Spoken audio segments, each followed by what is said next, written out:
next time, can't we play a bellman to carry at least some of the luggage? I miss out on all this wonderful exercise. Are you kidding? But Dad, we're on the 15th floor of a hotel with broken elevators. I'm sorry, Amanda, but after paying for this New York City hotel room, there ain't much left, and we'd have to tip those guys a fortune to carry all this stuff. It's still got to be less than paying for me to go to the hospital. I'm not a pack mule, you know. I understand. Look, just rest. You'll be all right. I gotta sit down. Oh, Amanda, dear, please give me some water.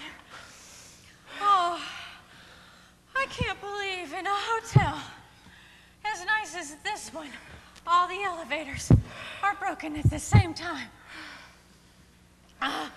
I didn't think I'd make it up those last few flights. Oh, honey, you did great. Oh, yeah, well, I guess it's all those hours I spent on that Stairmaster paid off, huh? At least you didn't have to carry all your... Amanda, look, don't start again. Look, you carried your luggage up in order to be helpful. Yeah. Did the front desk say when these elevators would be working again? Probably tomorrow, but I didn't hear the entire answer because that's when Arrington called me over to the fish tank in the lobby. Arrington? Where's Arrington? I thought she was with you. I told Amanda to watch her. I called her, but she didn't come. What was I supposed to do? You can't just call her like she's the family dog. That's for sure. Our dog would have come.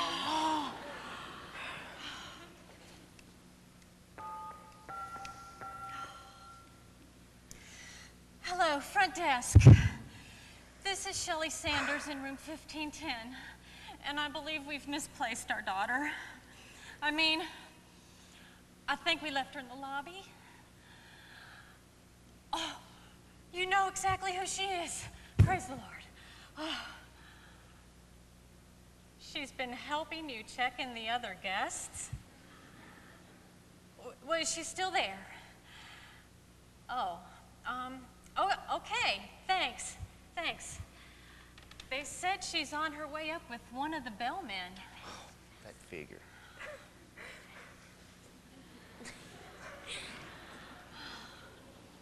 Hi, everybody. Arrington. Oh, Arrington, I am so sorry we left you. Your sister was supposed to bring you along. No problem, Mom. I got to play with the hotel computer. You wouldn't believe all the stuff it would do. Maybe you could lower our bill. William! Hey, it's just a thought. Well, we're just glad you found us, dear. I got to ride the whole way. Ride? All the elevators are broken. Not the freight elevator. The freight elevator? How do you rate? I carried all your junk on my back 15 floors. Well, if you hadn't left me behind, I would have helped. Well, next time I call, you better come. Don't tell me what Kids, to do. cool it. Look, Arrington, you're here now, and we need to get unpacked. Sir, thank you for bringing our daughter up to us. No problem, sir. That's why I'm here, to help you in any way that I can. Well, thank you. Whatever you might need, you just call. I will, thank you. No problem.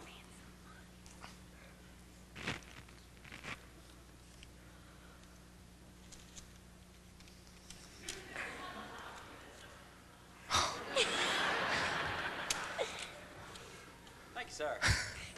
You're welcome. There went the money I saved. Take it out of her allowance. No way. Yes way, you cost Dad. Look, kids, she might have cost me, but look, we're all tired and we need to get some rest. We've got another big day tomorrow. What's tomorrow? Tomorrow, we get to see the Statue of Liberty. Cool, what else? Well, isn't that enough, dear? The statue is pretty important, and it would be nice not to see quite so much tomorrow. I could use a little rest. Yeah, after yesterday's schedule, I need a break. Look, guys, I'm sorry about that. The travel agent said it was a whirlwind tour, but I didn't think that he meant we would see every monument, government building, the White House, and the Pentagon all in 3 hours. And I can't believe how fast that tour guide was talking. A lot just flew right by me. The next time we go to Washington, D.C., I want to take our time. Okay, look, so tomorrow will be more relaxed. We'll get up, go to church, eat some lunch, and then go see the statue. Go to church? On vacation? Do we have to? Well, yes, we have to. It's important to remember that even though we are on vacation from church, we are not on vacation from God. And that much of what we're seeing on this trip is rooted in the faith of our founding fathers. Huh? Well, we're spending this vacation seeing all the important sites from which our country was born. Your mom and I really want you guys to have an understanding of how and why this country came into existence. And our Christian faith is a very big part of that. It is? Absolutely. The people that first came to this country came because they wanted to worship God in a different way from the way the King of England told them that they had to. I've never heard that before. We know. That's why we want to make sure that this trip isn't just about seeing buildings and monuments, but also about how God was involved in this country when it first began. The faith that we use today, that we worship with today, is woven into the very fiber of the history of this country. The people wanted religious freedom. It began as a hope, a dream in the eyes of a few believers. Sort of like when you first strike a match, it starts out as just a flicker of a flame, but then it can grow into a torch or a bonfire. Like the statue? Yes, exactly, like the statue. It began with just a very few brave men and women willing to stand up to the king in order to create their own new nation. You remember the monuments that we saw yesterday? Well, one of them was in honor of Thomas Jefferson. I remember that one. Well, he was one of those brave people. Here it is, Thomas Jefferson. And for this declaration, we pledge our lives, our fortunes, and our sacred honor. That's beautiful, Tom. And we signed it. It took some persuading, but everyone signed it. Well, now what happens? Well, I guess we wait for King George to read it, which should be soon. He's been very interested in the colonies lately.